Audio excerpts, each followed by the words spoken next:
Somalia. بسم الله الرحمن الرحيم. marka ugu horeysa waxaan leeyahay boqorka gobasha noo fidiyey iyo dhammaan dadka reer Puntland gaar ahaan kuwa reer Qardho dhammaan ismada madaxda dawladda Puntland iyo intii ku yeelatay in gobashan maanta aan isugu nimaadno marka ugu horeeya waa mahadsantihiin waxaan kaga mahad celinayaa sida sharafta leh oo aad noo soo dhaweyseen dhammaan madaxda waa idin salaamay maanta Qardho markaan nimid waxaan la yaabnay sida naloo soo dhaweeyay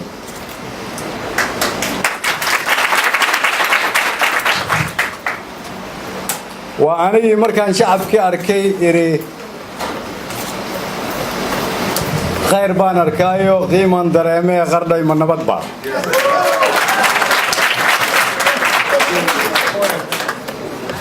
qalbigay khushuucay qiiray qaadee Qardho ma nabad baa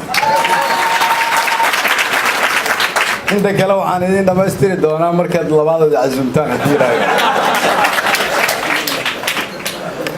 intaas ka sokow waxaa runtii maantay mudan in la qadariyo inay halkaan isugu yimaadeen culamaa diintii inay isugu yimaadeen ismadii inay isugu yimaadeen odayaashii dhaqankoo dhan iyagoo ka shaqaynaya in la heshiisiiyo dad Soomaaliyeed oo dhibkoodu taagnaa laga soo bilaabo 2006 halkan waxa ka socda maanta ayaa ah macnaha dawladnimada shaqadii dawladda Soomaaliyeed ayaad haysaan waan idinku ammaanayaa waan idinkaga mahad celinayaa Ilaahay ha idin la garab galo waa iftiin cusub oo dawladnimo in labeentii bulshada oo dhan ay halkan isugu timaado iyagoo ka dhiidhiyay in dhiig dambe aanu dalkeena ku daadan in wiilasheenu aanay islayn in inta adduunyadu ay ka shaqaynayso horumar inay dalkooda horumariyo dal walba annagoo aanan ku mashquulsanaan islayno in odayaashii iyo culimmadii iyo salaadiintii iyo simadii uu boqorku ugu horeeyo ay kulligood ahaayeen kuwii soo dhisay dawlad goboleedka Puntland ka shaqeeyay waagaas nabad iyo Soomaalinimo haddana aad halkan u joogtiin inaad dhamaystirtaan inaad ka shaqaysaan inaad dad heshiisaan Soomaaliyeed waxaan rabaa tani inay noqoto tusaale kuwa heshiisiinaya waxaan rabaa inaad ogaataan dawladnimadii inaad halkan ka wadaan ha ka daalina kuwa la heshiisiinayana waxaan rabaa inaad ogaataan hal dariiq kaliya idin furan waa inaad heshiiska qaadataan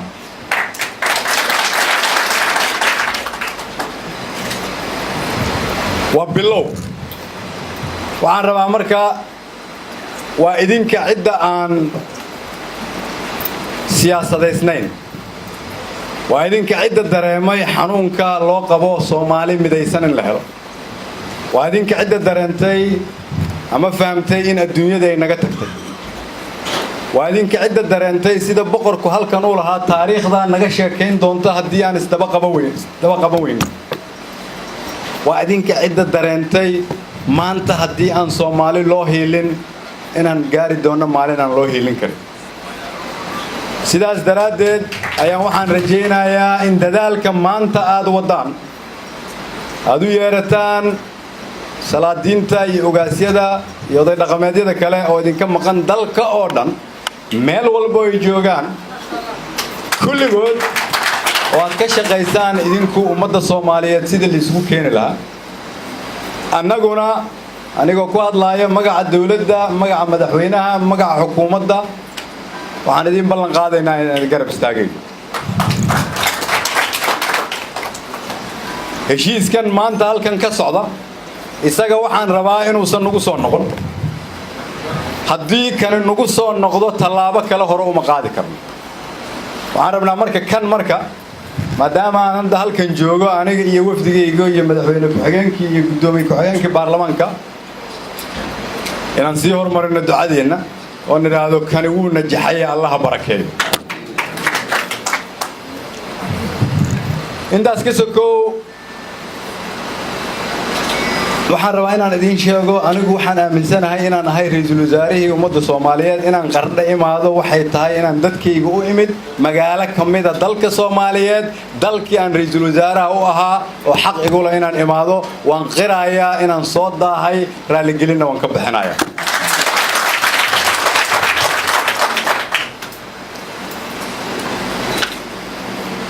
muhiimaddu marka waxay tahay maanta halkan waxaa jooga dad Soomaaliyeed oo aan aaminsanahay kulligood inay rabaan inay taariikh ka tagaan qolo iyo qabyaalad iyo gobol waa soo tijaabinay way shaqayn weysay inaan ganacsano dawlad la'aan waa soo tijaabinay meel waa dhaafsiin weynay inaan qurbaha u qaxno aan wax ku baranno aan shaqo ka helno waa soo tijaabinay iyadana meel weyna gaarsiin weysay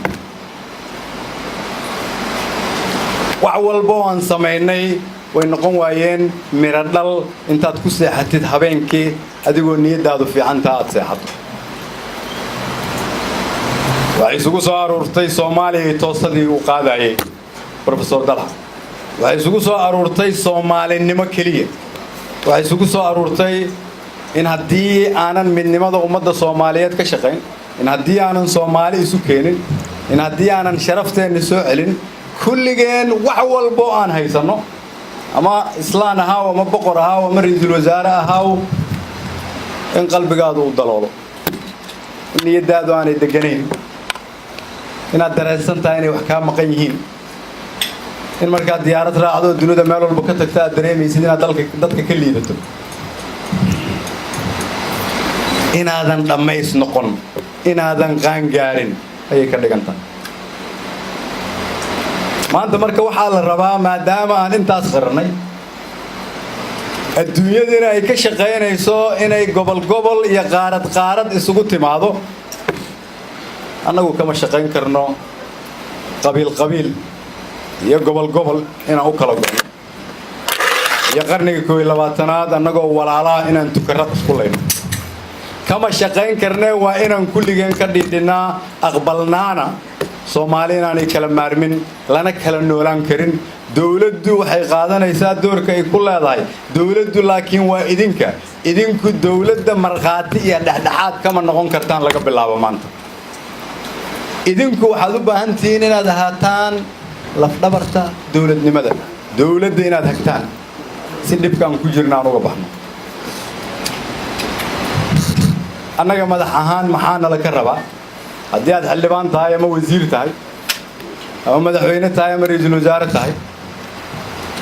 waa inaan aqbalnaa shaqada ugu horeyso oo naloo egmaday inay tahay inaan ilaalino sharafta iyo karaamada ummadda Soomaaliyeed xataa haddii ay kalifayso in la gaajoodo ama la dhibto inaan ilaalino xoolaha ummadda Soomaaliyeed oo aanan ku takrifalin inaan keenno cadaalad dadka Soomaaliyeed oo dhan u wada sameeyeen aqbali karaan in annagu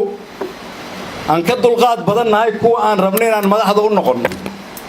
in annagu aan la nimaadno dulqaad dheeraada haddii la yiraahdo laba qof oo madaxa oo isla shaqaysay dalka waa laga waayay waxay wax ka sheegaysaa ciidaana